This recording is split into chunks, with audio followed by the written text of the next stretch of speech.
আরেকটি কথার মাধ্যমে আমি আপনাদের কথাটাকে বুঝিয়ে দিচ্ছি। 5 বছর বয়সী একটি বালক ছোটবেলা খেলতে খেলতে একটি পোকার পিছনে কাঠি ঢুকিয়ে দিয়েছে। পোকাটা মরে গেছে। সময়ের ব্যবধানে সেই বালক বড় ঋষি হয়েছে, সাধন ভজন করে বড় সাধু হয়েছে। নাম হচ্ছে মান্ডব্য ঋষি। জঙ্গলে থাকে।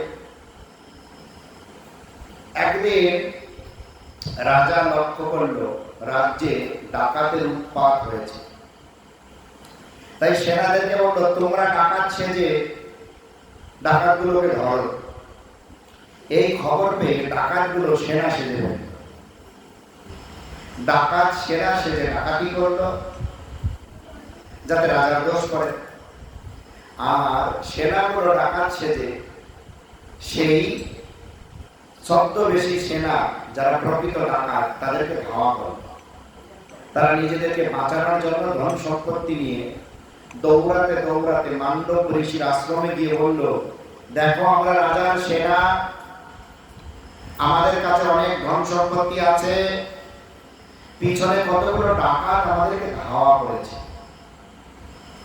কৃপা করে আমাদেরকে বাঁচান, আমাদেরকে পেলে মেরে ফেলবে, তাই আমরা আমাদের ধন সম্পত্তি রেখে যাই, কিছুক্ষণ পরে এসে আমরা নিয়ে যাব, কেমন?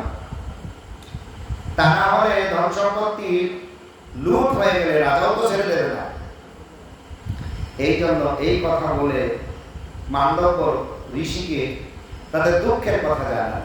কিন্তু মান্ডব্য ঋষি বুঝতে পারলেন না, এরা সেনা বেশধারী, এরাই প্রকৃত ডাকাত, পিছনে ডাকাতের বেশধারী ওরাই সৈন্য।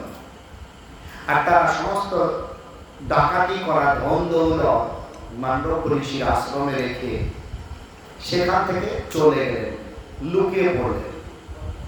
কিছুক্ষণ পরে ডাকাতে বেশি সেনাগণ এসে আশ্রম তল্লাশি করলেন।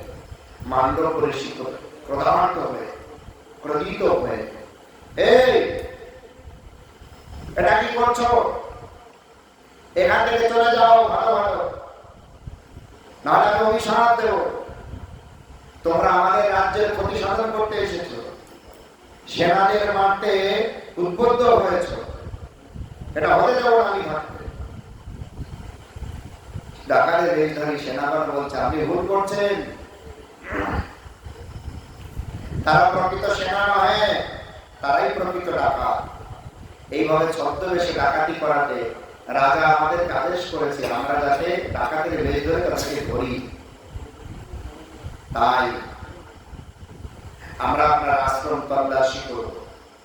আপনার কথা শুনে মনে হচ্ছে আপনি সেই ডাকাতের সঙ্গে সম্বন্ধ রেখেছেন।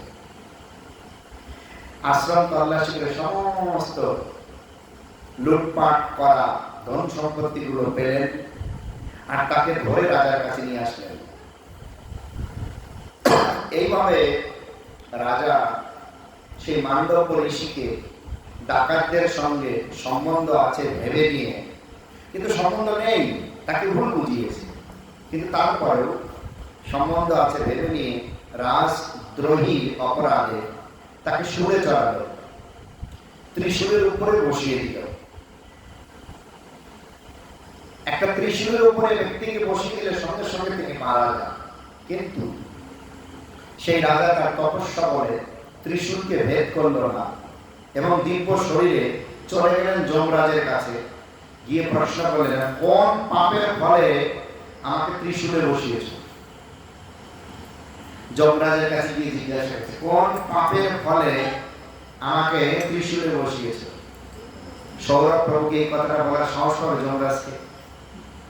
কেন? তার মানে তুমি কি পাপ করেছো? তাহলে আমরা বলবো না। সেই জিজ্ঞাসা করতে পারবে না যে পাপ করে। যিনি পাপ করে না তিনি অবশ্যই জিজ্ঞাসা করতে পারবেন, তার মধ্যে দৃঢ়তা আছে। এই যমরাজ, আমি তো কোনো পাপ করিনি, তাহলে কোন পাপের ফলে আপনি বলুন আমাকে এই ধরনের শাস্তি প্রদান করা হলো? আর তখন যমরাজ সমস্ত নথিপত্র খুলে বলছে, ও তুমি যখন পঞ্চম বয়স অর্থাৎ 5 বছর বয়সী বালক ছিলে, খেলতে খেলতে একটি পোকার পিছনে কাঠি ঢুকিয়ে দিয়েছিল, পোকাটি মরে গিয়েছিল। তাই সেই ফলে আজ তোমার পিছনে অর্থাৎ তোমাকে শুলে চড়ানো হয়েছে। মান্ডব ঋষি বলছে 5ম বছর বয়স, মাত্র 5 বছর, আমি তো নাবালক ছিলাম, নাবালকের তো কোনো পাপ নেই, আমি তো বুঝিনি। যমরাজ বলছে তুমি না বুঝে দিয়েছো, মেনে নিলাম, কিন্তু পোকাটার যে পরিমাণ যন্ত্রণা হয়েছিল, তিনি যে সেই যন্ত্রণায় প্রাণ ছাড়লো, সেই যন্ত্রণাটা কে নেবে? তুমি বোঝনি, মেনে নিলাম, তার যন্ত্রণাটা কে নেবে? তাই বুঝে হোক না বুঝে হোক, কৃতকর্মের ফল প্রত্যেকটি ব্যক্তিকে নিতে হবে। আমি যেমন এই যে কি বলে ঘোষ বাড়ির জামাইকে বললাম, বড় জামাই না ছোট জামাই, বড় জামাই ছোট জামাই, ছোট জামাইকে বললাম আপনি একাদশী না করলে আপনাকে নিশ্চিত ভাবে নরকে যেতে হবে। যে ব্যক্তিগণ জেনে হোক না জেনে হোক একাদশী করেন না, তাতে সোজা নরকে যেতে হবে। কেননা একাদশীর দিনে সমস্ত পাপ ওই খাদ্য দ্রব্যের মধ্যে লুকিয়ে থাকে। সেই ব্যক্তি যতই ভালো কাজ করুক, একাদশীর দিন খাওয়াতে তিনি ভালো হওয়া সত্ত্বেও সমস্ত পাপের অধিকারী আপনা আপনি হয়ে যায়, আর তার ফলশ্রুতিতে তাকে নরকে যেতেই হবে। এইভাবে মান্ডব ঋষি আর যমরাজের তর্ক বিতর্ক চলছে। না আমি মানি না। যমরাজ বলছে কর্ম যেমন করবে মানতে তো হবে, শাস্তি দেওয়া হচ্ছে, পাপী কখনো শাস্তি স্বেচ্ছা নিতে চায় না। তাই তুমি না মানলেও তোমাকে জোর করে দেওয়া হবে। আজ তুমি নিতে চাচ্ছ না, জোর করে দেওয়া হবে। তাই সময় থাকতে যে গলাটা কালি, হরিনাম জপ করো না, ছোট হলেও মানবে না, কিন্তু সমান অপরাধী হয়ে সেই পাপের ফল ভোগ করতে হবে। মান্ডব ঋষি আমি অভিশাপ দেব। যমরাজ বলছে আমি আমার বিচার পরিবর্তন করব না, আপনি আমাকে অভিশাপ দেবেন, এটা আমার আপত্তি। ঋষি যদি অভিশাপ দেয়, যমরাজকে সেই অভিশাপের ফল ভোগ করতে হবে। কিন্তু তারপরেও যমরাজ বলছে আমি ফল ভোগ করতে রাজি আছি, কিন্তু বাবা আমি কিন্তু এই বিচার পরিবর্তন করব না। আর তখন মান্ডব ঋষি ক্রোধান্বিত হয়ে বলল তুমি যমরাজ থেকে শূদ্রের ঘরে জন্ম নাও, শূদ্র পুত্র হয়ে যাও। যমরাজ বলছে তথাস্তু, আমি তাই করব, কিন্তু বিচার পরিবর্তন হবে না। তাই বলা হচ্ছে কৃতকর্মের ফল আজ যা করছে, হয়তো আমি জানি না জানলেও আমাকে সেই কাজের ফল স্বরূপ যে ফল আমি পাবো, সমপরিমাণ দুঃখ আমাকে ভোগ করতে হবে। আমি কাউকে সুখ দিলে সমপরিমাণ সুখ আমি পাবো। আমি যদি ভগবানকে সুখী করি, আর ভগবান যদি মৃত্যুর সংসার থেকে আমাকে নিয়ে যায় কোথায় না গোলক বৃন্দাবনে, তাহলে আমি সুখী হব। এইভাবে আমি আপনাদেরকে বোঝাতে চাচ্ছি, আপনারা যখনই কোনো কিছু করবেন, ধর্মের প্রতিকূলে কিছু করবেন না।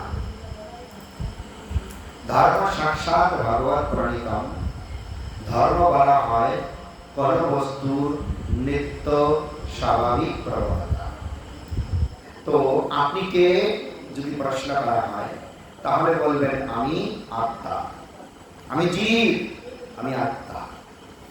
কিন্তু জড় মায়ায় মোহিত জীব বলে আমি মেয়ে, আমি ছেলে, আমি মা, আমি ডাক্তার, আমি ইঞ্জিনিয়ার, আমি কৃষক, নানান নামে নিজেকে অভিহিত করে।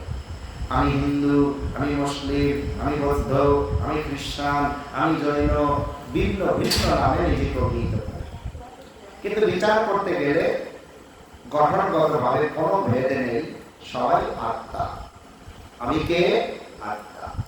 আর বাকি পরিচয়গুলো এই সংসার থেকে পাওয়া বিকার বিশেষ পরিচয়।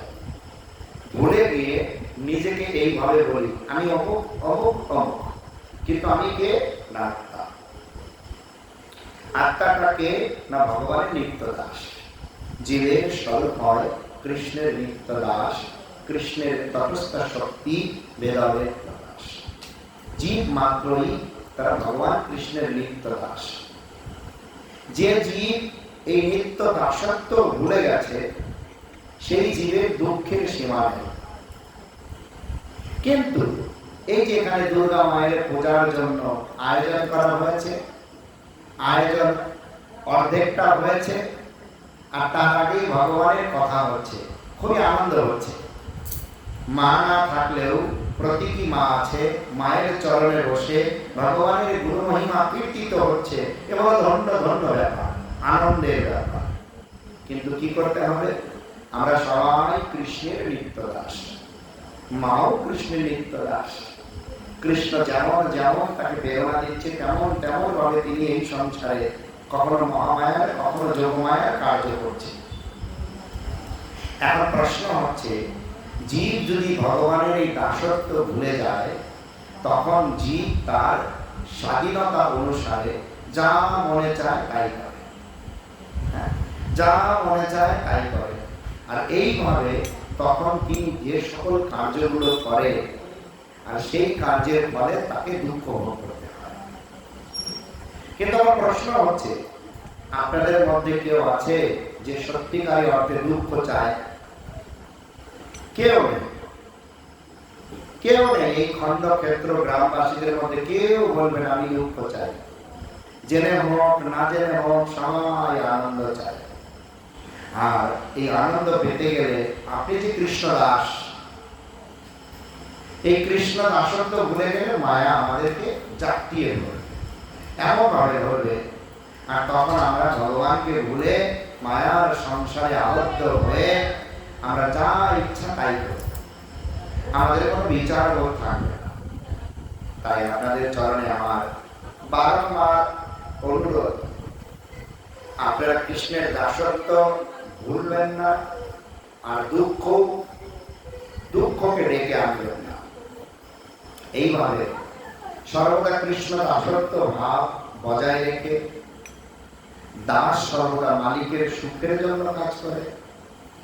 কৃষ্ণের সুখের জন্য রন্ধন করুন, কৃষ্ণের সুখের জন্য আয় করুন, কৃষ্ণের সুখের জন্য ব্যয় করুন, কৃষ্ণের সুখের জন্য ঘর বাড়ি বানান, পড়াশোনা করুন, কৃষ্ণের সুখের জন্য বিবাহ করুন, কৃষ্ণের সুখের জন্য সন্তানাদি জন্ম। যে সমস্ত কাজ কৃষ্ণের বিরোধিতা করে তাহাই কিন্তু আপনার দুঃখের কারণ হয়ে থাকে।